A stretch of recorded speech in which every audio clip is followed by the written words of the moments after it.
Saturday, the knockout rounds at the Euros begin with Wales-Denmark on ESPN. Coverage starts 11:30 Eastern Time. Then Italy and Austria on ABC, 3 Eastern. Coverage starts 2:30. Both games available on the ESPN app. Meanwhile, here's a wake-up call. New York Islanders last night. Let's go. Bailey couldn't hold his own. Turnover in tight.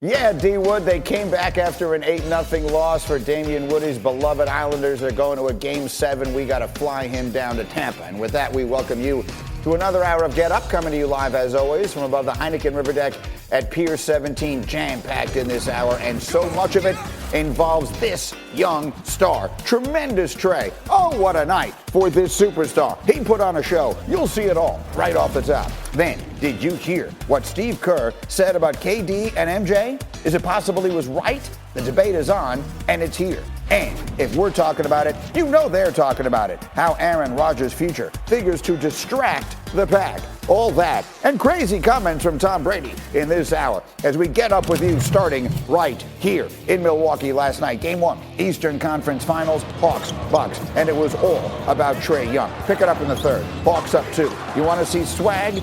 Take a look at one of the 11 assists he had on the night. Oh, he throws the alley-oop off the backboard. And John Collins throws it in. Close game all night. Speaking of swag, take a look at this. Wait for it. Wait for it.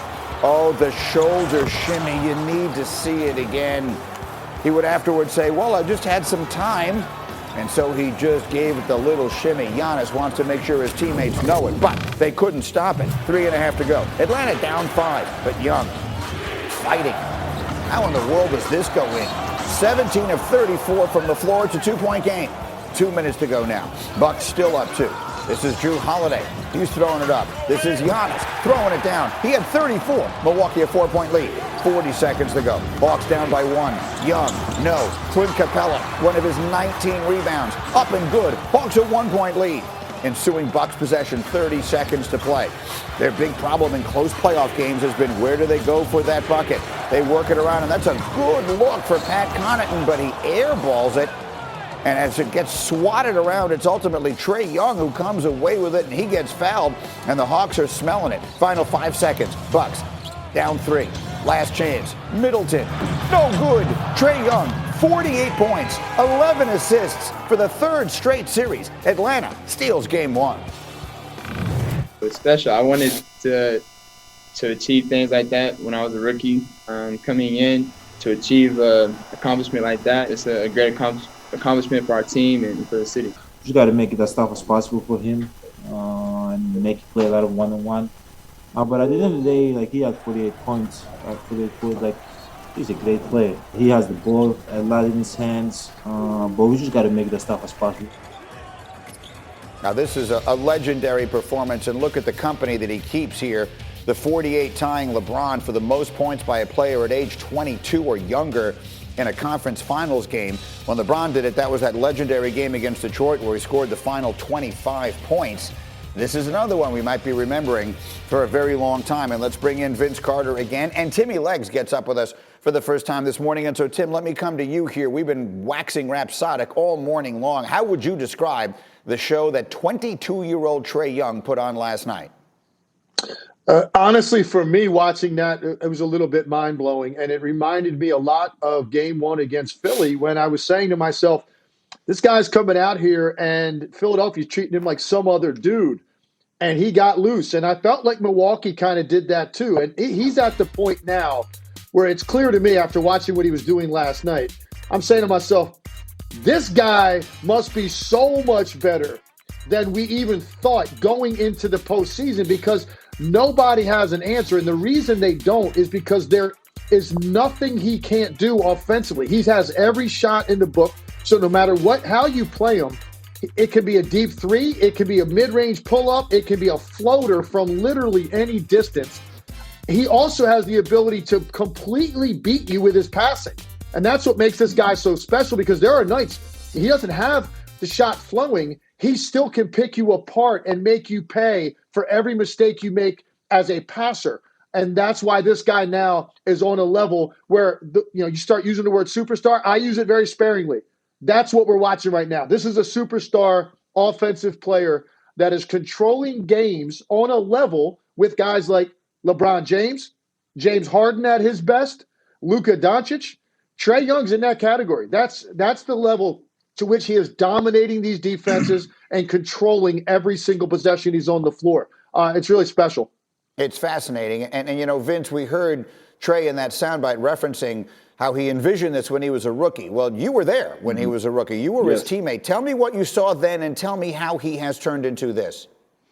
This is what Trae wanted. He wanted this spotlight. He wanted this stage and put up those type of numbers, but didn't know how to do it and still win. Now he understands what needs to happen and how to go about it. Right there, I'm probably telling him, hey, every now and then, look for your boy, and I'm always open. And there it is. The result, I make a three. But no, it's just like he understands the game. He wants to learn and get better. But I tell you, the organization has done a great job of putting what he needs around him. Shooting, lob threats, and bigs that set great screens to allow him to get into the paint to make those type of plays right there. So they understand what they have on their team in Trae Young, and they're utilizing every ability that he has.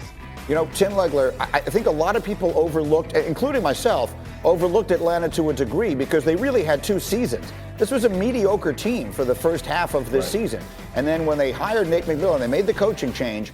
From that point forward, they had the same record as the Sixers, who were the 1 seed. They had a better record than the Bucks. And so to the point that Vince is making about how well constructed this team is around Trae Young, are we looking at a team, Tim, that could win the championship this year?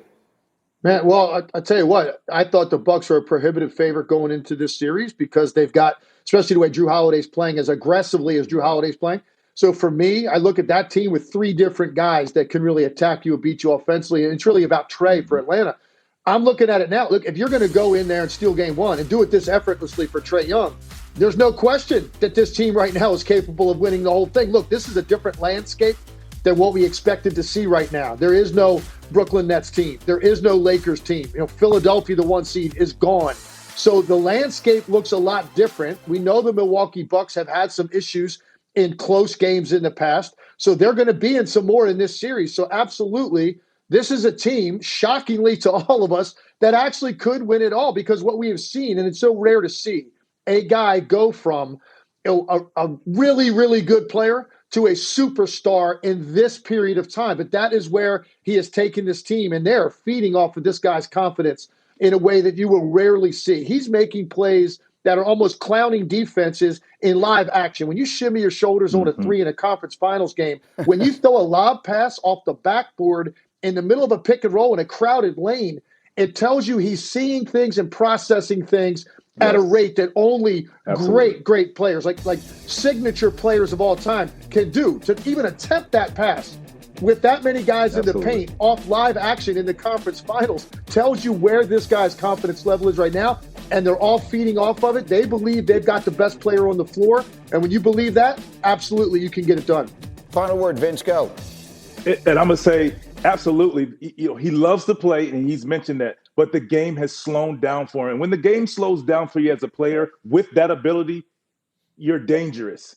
You're dangerous, and you're hard to guard. And the reason I want to say with the Bucks defense, they were sitting back because they didn't want to get in a foot race with their bigs and Trae. So the question is now, what do you do? And I mentioned earlier in the first round and the second round in game ones, Trae was the facilitator early, and then he took over. This series, he was aggressive from start to finish. So they have a decision to make on how they're going to play him. So look for Trae to just break them down however the defense plays him.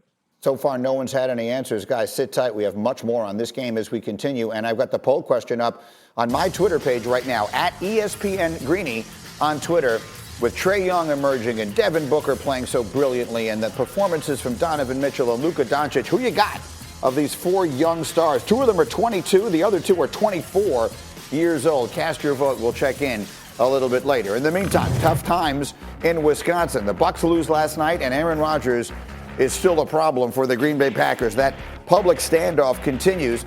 Rodgers' number one receiver and very close friend, Davante Adams, said this regarding how the rest of the team is handling it. He said, honestly, it's not even something that we truly talk about like that. It's just everybody's been dialed into what they got to do. I think everybody's mindset, everybody's going to love Aaron the same way when he returns. And obviously, it's been a little bit of a confusing situation.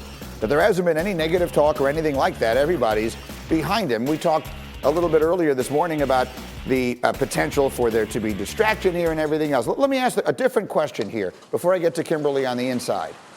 Marcus Spears, if Aaron Rodgers doesn't play, this is a team that's been in the NFC Championship game each of the last 2 years. If Jordan Love is their quarterback this season, if that's the way this thing plays out, what can they do? What can this team be? I have absolutely no idea, G. And it's because Aaron Rodgers, I believe, hid a lot of flaws for the Green Bay Packers. I know I'm supposed to know that, but I don't know at this point. I know the last time we saw Aaron Rodgers go out with an injury against the Chicago Bears, that team looked like they didn't belong in the league that week. And Aaron Rodgers came back on a bum knee and was able to play well. So I don't know how many flaws or how many deficiencies he has, but we know he has some. Now, when I think about Jordan Love taking over at the quarterback spot for the Green Bay Packers, now it has to be about all of those other guys. It has to be all of those other guys lifting up this young quarterback and giving him not only the confidence mentally, but also showing up for him in those tough situations that every game is going to present. It's a conundrum, and that's why we talk about it so much, because not only is there the Aaron Rodgers part of this and the front office with the Green Bay Packers, there's also a football team that is getting ready to play a season that does not know who their quarterback will be, but for all intents and purposes and the things that we're looking at right now, they're going to have to play with an unproven guy at the most important position in the league. This is about all of the other players for the Green Bay Packers at this point and not Aaron Rodgers, and they need to operate like Jordan Love will be the quarterback. So promotion, encouragement, figuring out what they do best with the receivers and the run game, and Aaron Jones taking more of a stance in this offense. All of those things are going to have to take place based on all of the things we've talked about with this quarterback situation in Green Bay. I think that's right. And Ninko, how about you? What can this team? The Bears, I think, have got to be thinking division championship. Minnesota thinking about the division if Aaron isn't there. What do you think the Packers are without him? They're not as good. I mean, it's clear. If you don't have a quarterback like Aaron Rodgers on your roster, you're coming into the season with a rookie, basically, quarterback who's never been under snap for any length of time. So for me, I mean, if Aaron Rodgers isn't playing, the Packers might not be able to win the division. I mean, let's just be honest. You're going into a division where there's not really a clear-cut great team. If Aaron Rodgers is on the Packers, they are the clear-cut great team. So I think it really throws a wrench in the division. And if you're the Bears or the Lions, Minnesota, you're looking at this like, okay, Aaron Rodgers, don't show up because we might have a chance to win the division now. If he's there, they're definitely the clear-cut winners of that division. So, I mean, time will tell on what happens with this situation. It's definitely tough if you're a veteran on offense. You're looking to have Aaron Rodgers there to help you get to a championship. Absolutely. And so, Kimberly, again, for everyone who is just joining us, the expectation you were telling us earlier is that if Rodgers is going to play this year, there's only one place he's going to do it. Yeah, why did Davante Adams say we're not thinking about Aaron Rodgers, we're not thinking about this drama? Because when he returns, they expect him there. And that backs up what I've heard from guys around the league. League execs have said from the beginning the Packers have all the leverage because Aaron Rodgers is under center. So nobody, as much as they want him on their team, no other GM expects Aaron Rodgers to be anywhere else but Green Bay unless something completely drastic changes. So at least for one more year, everyone expects to see Aaron right where he is. That's right. And if he chooses not to play, they have no impetus to trade him anytime sooner than that. What they're going to get back is going to be draft picks next year. Let me pause on that thought. So much still to come. Back to the hoops we will go. Did you hear what Steve Kerr said about Kevin Durant and Michael Jordan? It's ignited an enormous debate, and we will have it here. Plus, with Dak back, could the Cowboys make the biggest turnaround in the sport? How far can he take them? Our former Cowboy weighs in as we get up with you on ESPN.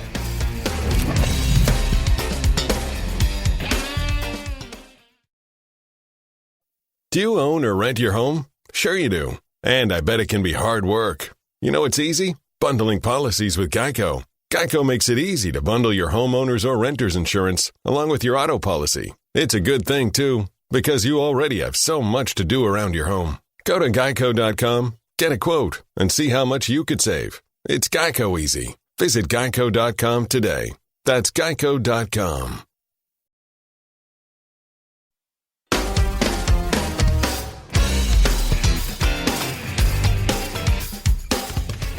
Wake-up call time one more time. Trae Young, give it to us. So how are they going to find an answer for this man right here? Oh, my goodness. No, he didn't. With a little shake of his shoulder. No, he hits didn't. the three. No, he didn't. He just shook his shoulders. Little shuffle. What? Doing a little bank out bounce right there. Are you kidding me? It was a magical performance, extraordinary, and it was one for the ages. He's 22 years old. And his output, 48 points, just too shy of the Hawks' all-time record held by Dominique Wilkins and Bob Pettit. Pettit got his in 1958 in the NBA Finals, the one and only time the franchise won the championship. Trae Young is 7 wins away from changing that this year. Much more on him as we go. Meanwhile, back to the NFL, play a little game called How Many Wins? Rob Ninkovich, the former Patriot. How many wins for New England this year? Well, with them spending about $200 million in free agency, I think that they're going to have a successful year. I'm going with 11 wins. They're going to be 11-6. They're going to be right back in the mix for the division. I think they might split between Miami and Buffalo. They're going to have a couple rough games on the road going out to LA. So I'm going 11-6 for the Patriots. Fair enough. Those 2 losses to the Jets will hurt. Kimberly, how many wins for the Pittsburgh Steelers? Greeny, I'm going to go with 9 wins for the Steelers. Look, here's the good news. Mike Tomlin's streak, I have no doubt, will continue of 14 years without a losing season. I think that will continue. But here's the thing. The AFC North is just so stacked. 9 wins is really what I see. They got better, true, but so did everybody else in the AFC, including the rival Browns. Absolutely. That's more wins than a lot of people have been giving them. How about you, Swagoo, the former Cowboy? How many wins for the Cowboys? 11 wins for the Cowboys, and it's because 4 is back and this offensive line will be healthy and this defense will be markedly improved. And I know people look at this schedule. The schedule for the Cowboys after a few games is not hard. These are teams that were either at 500 or below. They really don't have a tough road. It's all about their division and still in a couple games where people think they'll lose. Yeah, the offensive line is a big piece of this, getting those guys back in addition to getting Dak back. That's been causing or giving a lot of people a lot of confidence. Kimberly, I always say this is a great month for the Cowboys. They're always very good in June. But what is your expectation? He's got 11 wins for Dallas this year. Do you see them that good? So I laughed when Marcus was talking because one day I would love Marcus to shock us all and say something and not be the homer that he is, that Cowboys guy that's like, so optimistic and all that. I wish he would have surprised me and said like 5, because I would have been like, whoa, Marcus, what's going on? But I really do actually agree with Marcus. I think in this division, I give the Cowboys the slight edge because I trust their quarterback more than any other quarterback in that division. And that's saying something because Dak is coming off a horrific injury. But I've seen Ryan Fitzpatrick. I've seen that movie. I've seen, the joy and elation of Fitzmagic turn to the tragedy of Fitztragic. So I don't know how well Fitzpatrick is going to play through 17 games. So slight edge to the Cowboys. Slight edge Cowboys. Rob Ninkovich, how about you? I like the Cowboys. Look, on paper, they've improved. And I know paper only goes so far. Now they have to go out there and play. Listen, I think that they are going to be an improved team. You look at that division, there's not really a team in that division where you're scared of them. I mean, the Cowboys are the better team, the best team in the division right now, let's face it. So Dak coming back off an IR, a serious, scary injury. Hopefully he can bounce back and just go right back to where he was before that injury. But defensively, if they improve just a little bit, it'll help them a lot. So I think that they're improved across the board and think that they probably will compete for the division, if not win the division. Did a linebacker just say that there's no team in that division that scares you. The Washington football team could have an elite defense this year. I mean, they could be elite. Listen. Everyone's talking about what the Cowboys' offense might be. I'm telling you what Washington's defense, Swagoo, is going to be. Deep sigh. Listen, Washington, He's trying they have a to great do it. defense, but who's I know. Go ahead, Marcus. Go ahead, Rob. Go ahead, Marcus. Go ahead, Rob. Well, this is where the delay I was becomes a just real saying, problem. Someone has to go. Marcus, give me 30 seconds. Go. Listen, man, I'm not going to be baited in this morning, and I know what G is doing. I'm telling you right now, the Cowboys will be improved on defense. And listen, this offensive line, if these guys stay healthy, which health is a question for every offensive line, every team in the trenches, it's one of the it goes immediately to one of the better offensive lines in the NFL. And I think about something. I'm watching games yesterday with the Cowboys, going through a little study. Troy Aikman and Joe Buck were on a call, and they said between 5 guys on the offensive line against the Washington football team when Dallas played them at home, they had a total of 7 games experience.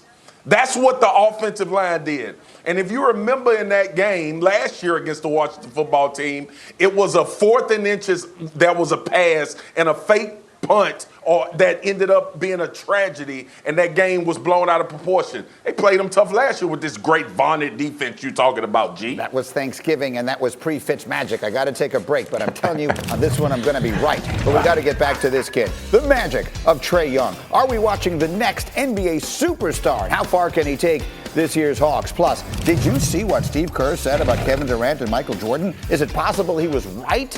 The debate takes place here. Get Up on ESPN.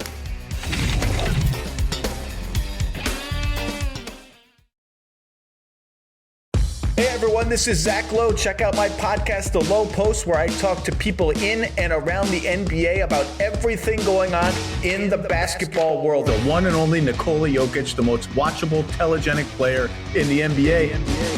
Players, trends, under the radar teams, everything. I am a long-time holder of all the Devin Booker stock I can buy, and I'm not cashing it in because I think he's going to keep getting better. Listen and subscribe to The Lowe Post wherever you listen to podcasts. Back on Get Up, and if you missed it last night, you missed one of the great shows we've seen in the NBA playoffs in a long time, put on by that 22-year-old star, Trae Young. Take a look at this. Wait for it. Oh, hits him with the shimmy. The little crossover and then the shimmy shake with the shoulder. Give you another look at this. Trae Young on his way to a 48-point night. Giannis is saying to his teammates, you see what he did to us? Problem is they couldn't stop him. Hawks down 5, 3.5 to play. Young getting shots like this to go. He was 17 of 34 from the floor. It's a 2-point game. 40 seconds left now. Atlanta down by 1. Obviously, Young going to get the shot. Not going to go, but Clint Capella there to clean it up. He had 19 rebounds. Hawks a 1-point lead. Here's where it ended. 4.5 seconds to play. Bucks inbounding. Down 3. Chris Middleton for the tie. It's no good. Trae Young, 48 points, 11 assists. Giannis had 34 and 12. Hawks take game 1. And we are talking about it this morning with Vince Carter and Tim Legler. And, you know, as we sit here and just try and consider what it is that we are seeing out there last night, Tim, we talked about it off the top of this hour here. Trae Young able to do almost anything that he wants. The comparisons to Steph Curry are there. They've been there since he was a freshman at Oklahoma. Do you buy the comparison? Do you see it that way? Yeah, I think we're entering that territory now. Look, let's not get too far ahead of ourselves because you're talking about a guy that's a 2-time MVP, a guy that's a multiple-time champion. So there's some work left for Trae to do. But in terms of the way that he is affecting and controlling the game and the way that defenses now have to react to him, yes, it's absolutely an apt comparison. And I'll actually take it a step further. I think Trae Young actually has an ability to beat you on a level with his passing that even Steph Curry really has not done. Steph Curry, to me, in a combination of dribble, pass, shoot, those 3 skill elements of the game, I think Steph Curry has the highest combination of those 3 skill sets of any player who's ever played. But I don't think when we talk solely about the passing element, Trae Young can beat you that way for long stretches of the game, even without making a shot. And I don't think we ever really regarded Steph Curry in that vein, as great a passer as he is, it's really about his shooting, his movement without the ball, his ability to make defenses react to him in a way that makes it easier for everybody else. Steph Curry's on a level by himself in that way, but Trae Young, in terms of his ability to pick you apart and making reads depending on how you defend him, I'm not sure Steph Curry's ever really done it at the level Trae Young is doing it right now. Again, Vince Carter, you were there when Trae Young was a rookie in Atlanta, and you've seen how they have built this team around him. So I didn't get to ask you earlier in the hour. They now have stolen home court advantage. Do you expect Trae Young and the Hawks to win this series? They're in the position to do so, Greeny. I have to root for my Hawks because I played for them, and I'm a year removed or so. I know it seems like it was just yesterday, but they have the opportunity, and this is a young team that now believes. Like you're 4 games away from being in the NBA Finals on your first try. Your first try. So they're going to go for it. So look for them to come out and hit first again. Imagine if the Hawks win 2 games in Milwaukee to go back home with an opportunity to close it out. So we just have to see, but they have the ability to win this series and play in the finals. Yeah, they won 2 road games, doing it off the top of my head. They won 2 road games against the Knicks. They won 3 road games against the Sixers, and they've won 1 here. So road has not been a problem for Atlanta in this postseason. Meanwhile, that was not the only thing that got everyone talking around the basketball world yesterday. In an interview with NBC Sports Bay Area, Steve Kerr talked about what it'll be like coaching Kevin Durant again when the two team up at this year's Summer Olympics. And Kerr went on to offer some very high praise for KD. Listen to this. He's the most talented basketball player on earth. If not of all time, honestly. He's just so gifted. You played with Michael Jordan, and I know, KD's I know. Right I think there. he's more gifted. I really do. I mean, that's saying something, but Kevin is a entirely different breed. I mean, 6'11", with guard skills, unlimited three-point range. It's just stunning. And watching him this year was really, really gratifying. All right, no one wants in on this conversation more than the big swagoo, so we bring Marcus in as well. But Timmy Legler, we didn't have you earlier when we first brought this up, and you played against Michael Jordan basically your entire NBA career. When he says Kevin Durant is more gifted than Michael Jordan, what do you say? Yeah, listen, I did have the great misfortune of playing against Michael Jordan a lot. I had the great misfortune of playing against Vince Carter, too. Neither one of those guys were a lot of fun, okay?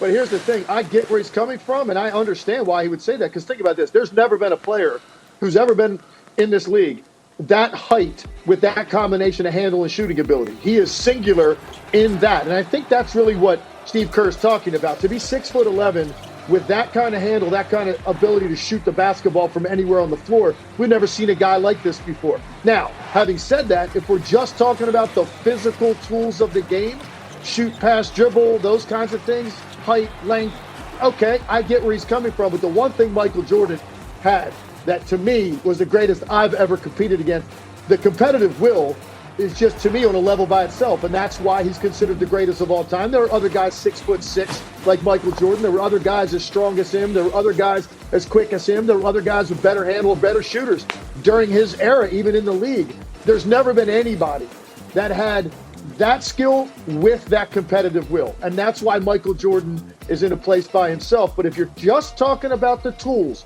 what's in your toolbox, I totally understand why Steve Kerr would say that. It makes a lot of sense. You know, and we brought this up earlier, Vince Carter, it was raised by PJ that you would have competed against Michael a lot in the summers, that all you Carolina guys go back there. And so with that thought in mind, can you just give us a glimpse into that? I want to hear your take on this, but also just a glimpse into that. What were those workouts like? It was the same as playing them, in the NBA. Like, he wanted to win all the time. He would take the third string guys to walk on and would still win. He wanted to win by any means all the time. He didn't want any of us, particularly as college guys and young guys, to think at any point you will be better than me.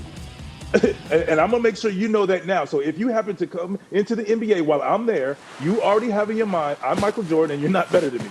And we understood that, point blank. So I agree with you, Legs. Like, what Steve Kerr is saying is this. He has everything.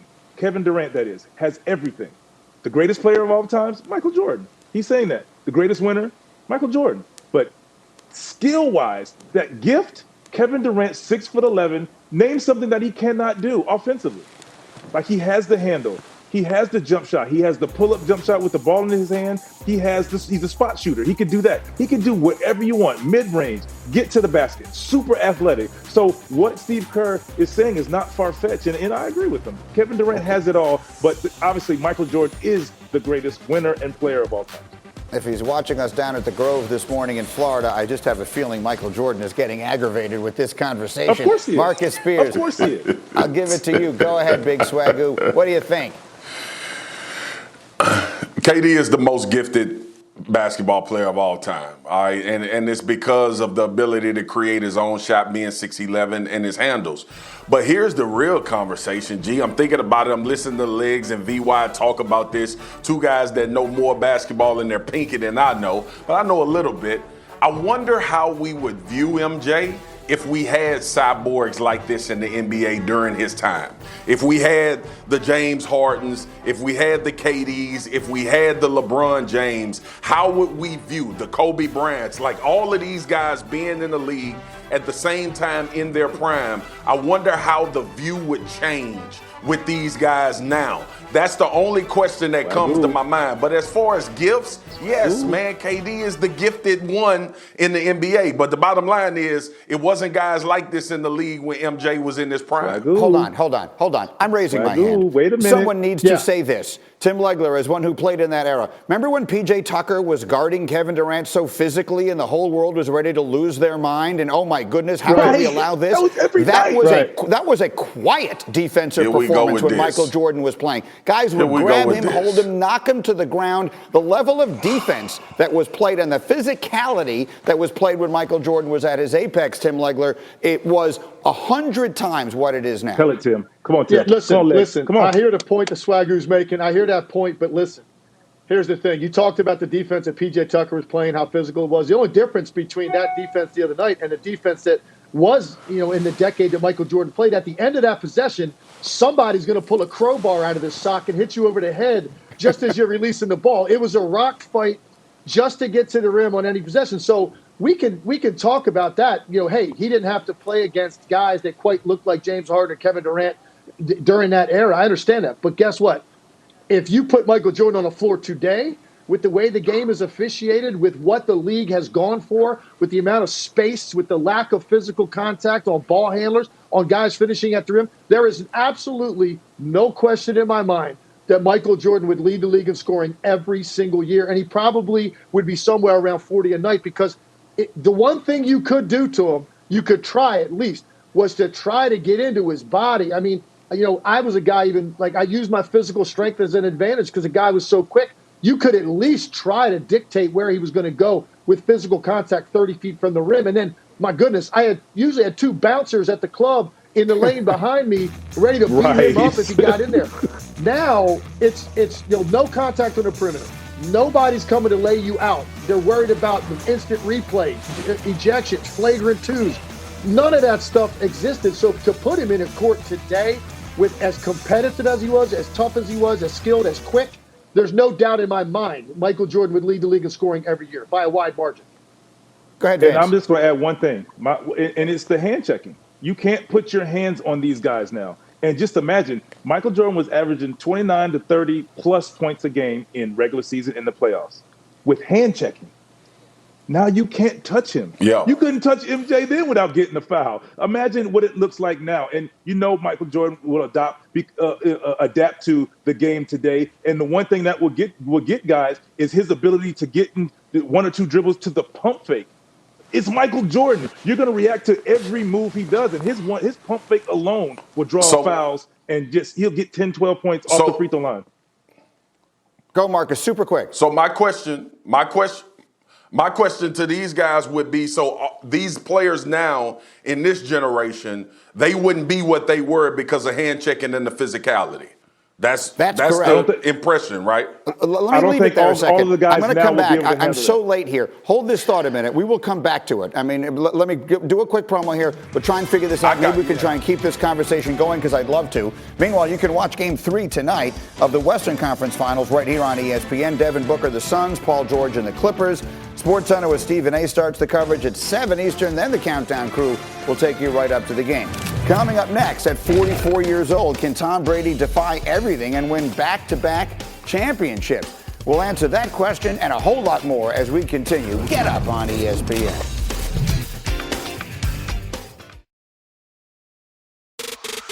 Scott Van Pelt here. If you haven't checked out the podcast, SV Pod, what are you waiting for? We're like right directly in the flight path for helicopters flying in and out of D.C. Otis the dog barking at deliveries. High-level intellectual conversation. Some gambling talk, talking with athletes, celebrities, musicians, and more. Also, we got my guy Stanford Steve riding shotgun, trying to keep me out of the ditches. Download and subscribe to SV Pod wherever you get your podcast. We certainly appreciate it. Rate, review, subscribe, all that good stuff. One app, one tap, we back. Switch to style up, never beat new track. One app, McGregor's back in town. Mystic Mac got the suits, he ain't backing down. Got Mitchell with the shots, he's a three-point provider. Corren como locos cause they're scared of the spider. One app. La Liga's live on stream. Messi versus Benzema, Clásico Supreme. Third game on point, Coco setting it off. Ace down the line, the match goes to golf. ESPN goes deep otra vez. One app, one tap, it's a worldwide trend. The ESPN app. Download now. Back on Get Up, and meanwhile on planet Earth, we made Vince Carter cry today. Something no opposing defense could do, but Marcus Spears is just so darn funny. He was talking about chicken cordon bleu and all sorts of other things, and Vince Carter literally laughed till he cried. That means we have accomplished our goal for today. If you're not having fun on Get Up, then we're not doing everything right. Okay, in the meantime, I promised we'd get back to this, and I'm glad that we could. So let me set the stage for everybody who's just joining us. Steve Kerr said in an interview that Kevin Durant is the most gifted player that he's ever seen, which is notable because Steve Kerr played with Michael Jordan. There seems to be some unanimous agreement amongst this group that that's an accurate statement, that Durant is the most gifted player ever, but that things would have been very different if Durant and some of the other stars of this generation were playing when Jordan did in the 90s, when things were a lot more physical. For example, if they had the flagrant 2 rule there, Rick Mahorn, Bill Laimbeer, and Dennis Rodman, none of them would ever have seen a second quarter, much less a second half. So answer his question, Tim Legler, as one who played then. How would Kevin Durant and James Harden have been in the 90s? Look, they'd still be great. I mean, don't get me wrong. I'm not going to sit here and say that they'd just be another guy if they played in that era. But there's just no question about it. When you can get into people's bodies that far out on the floor legally, you know, your ability then to try to dictate a little bit more where you can send them. You're not always reacting to what they do. Because if you look at the way the game is played now, the way it's officiated, the way the league is set up with the rules, everything you're doing defensively is a reaction to great players offensively. And you're never going to catch up to that. When you're always reacting, you can't touch them, you can't dictate, you can't force them to a certain area of the floor. You can't know that once they get by you, you can still ride their hip, and there's going to be physical contact when they try to get to the rim and finish. You've eliminated a lot of that from the game, so they'd still be great. But could they be as dominant? No, I have a hard time believing it. You know, for instance, even last night, could Trae Young have operated the way that he did against a defense in the 90s in the conference finals, as physical as the game was? A guy that's 170 pounds, that's 6 feet tall, that's slightly built. I don't think so, because you're not going to be worried about the ticky-tack of fouls that he's going to draw on you, because that's a big part of his game, big part of James Harden's game. Now, he's got the physical strength to play through a lot of that, but Trae Young, a guy like that, Steph Curry's another example. When you can get into them and physically try to manipulate where they're going, the skill is still there, obviously. But certainly, you're going to have a much better chance at trying to mitigate the damage that they're doing possession by possession. You're not just reacting to the way that they want to play, which is what we're watching now with a lot of these guys. I just wonder if the names Anthony Mason and Charles Oakley mean anything to anybody. Vince Carter, go ahead. So I was lucky enough to play in all these eras and the change of the game, from the physicality to not being able to touch a player. And yes, there's adjustments to it. But my thing is, can a player of today's game adjust to that style of play? Because I feel, in my opinion, that it's easier to adjust from getting beat up every time you dribble the ball in that era to this game. It's like, oh, wow, I get to play hands-free? You can't touch me? And it's a different game when you're now adjusting from, hey, wait a minute, ref, they can't touch me, to why is this guy able to guide me around the court at the point guard position, a la Alvin Harper, guys like that. Ron Harper, pick these guys who used to put Scottie Pippen. These guys put their hands on you and they used to push you around the court. So that's my question. Yes, there's some players who can adjust to it, but a lot of guys are so used to hands-free basketball to where now it's wait a minute. Marcus, 30 seconds, go. Come on, Marcus. If I just had hair, I'd be pulling my hair out right now. Because listen, man. You got it on your beard. All, you got it on your beard. About damn Trae Young, okay? We ain't talking about Ice Trae. We talking about guys in the same type of conversations, guys. We talking about the KDs, the LeBrons, the James Hardens of the world. These prolific guys with big physical stats. LeBron 6'8", 260, man. Y'all telling me LeBron wouldn't have been the same guy in that era, even with hand checking? These guys adjust to the era. KD 6'11". All right, you want to hand bump me? I'm gonna raise up and shoot over the top of your head. I ain't much physical that need to go on right there. And James Harden, we know he's a bully. I just give these guys in this era a little more credit and say that, look, this skill is obviously better than, as a whole, than guys back. But games evolve and they adjust. But the bottom line is, when we talk about greatness in these players, these dudes would have translated, man. You pick those three guys, bro. You pick those three guys. We're just saying some guys can. Yeah, some guys in general. I have to We're leave talking it there. about in general.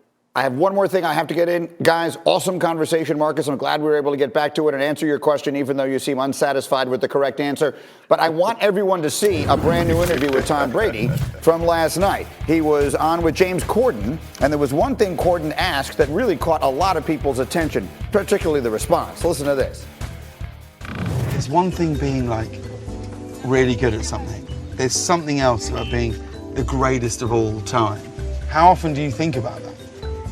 I don't. Really? No, because I don't. Never. You never sit and think, at what I do, I'm the best. It's like saying, what do you like better? Steak, fish, chicken? I mean, everything's good. Yeah, me too. Me too. I like steak. Okay, so that's funny, but the reality is that's Tom Brady saying he doesn't ever think about whether he's the greatest of all time or not. Rob Ninkovich, you played with him. Is that true? I think that's true. I really don't think he thinks he's the greatest of all time. He's a humble guy. He comes in these interviews. He acts real humble. Man. Come on, Rob. Come on now. Listen. No one's buying that. He's a humble guy, and he's a vegetarian too. So he only eats.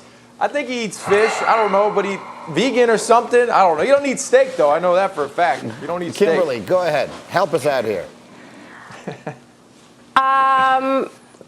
TV Tom has everybody confused.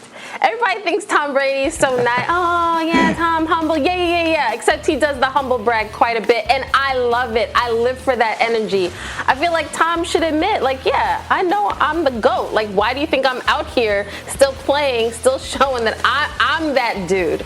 These guys are not. These young kids coming up, they're good, but I'm better. I mean, that's the whole MJ attitude that we were just talking about in the other segment. I mean, come on now, Rob, you know better. Absolutely. Telling lies on TV. I think Brady is obsessed with being the greatest of all time, and that isn't a bad thing. It's the reason that he is. Marcus, 1 minute exactly, go. Listen, what you do speaks so loudly I can't hear what you're saying, and that's the case of Tom Brady. Tom Brady is playing football now until he's about to be 44. He's playing football. First of all, that ain't humble. That's to go out there and prove that I can still do it better than anybody at any level. The second part is he just came off a damn show telling the organization, y'all stupid for keeping that quarterback and not being in on me. Third of all, I done watched Tom Brady, after winning all of these Super Bowls, cry about the perception that people had about him coming out of college. Tom Brady ain't humble. Rob Ninkovich, stop lying to people in public. Tom Brady lying. Tom Brady think about it every damn day. I bet you that. He think about, I'm going out here to be the best, and he's done it. So shout out to him for proving it. But the bottom line is, yes, Tom Brady thinks about being the GOAT because he cries when people don't think that he was going to turn out to be this guy. Awesome. Just awesome. Guys, thank you for getting up today. All kinds of fun. I wish we had another hour to do, but First Take is coming up. And a reminder, we have the College World Series continuing tonight. From Omaha, elimination game between Texas and Virginia. That's 7 Eastern on ESPN2 and the ESPN app. One app, one tap, so you can watch anywhere. Meanwhile, First Take is coming up next. Is Trae Young's ceiling higher than Steph Curry's? Stephen A., Max, and Molly talking that and much, much more. They're 5 minutes away right here on ESPN. Hey, what's up, everybody? This is LG Granderson here to tell you about my new podcast from ABC Audio called Life Out Loud. This show is all about preserving the history and honoring the contributions of the LGBTQ community. Each week, I'll talk to some of the most fascinating people paving the way toward a more inclusive world. These conversations can get heavy, but this show is also going to be filled with so much joy. And I mean, after all, we are called gay people, right? So got to be some happiness in there somewhere. Check out Life Out Loud with me, LZ Granderson, wherever you get your podcasts.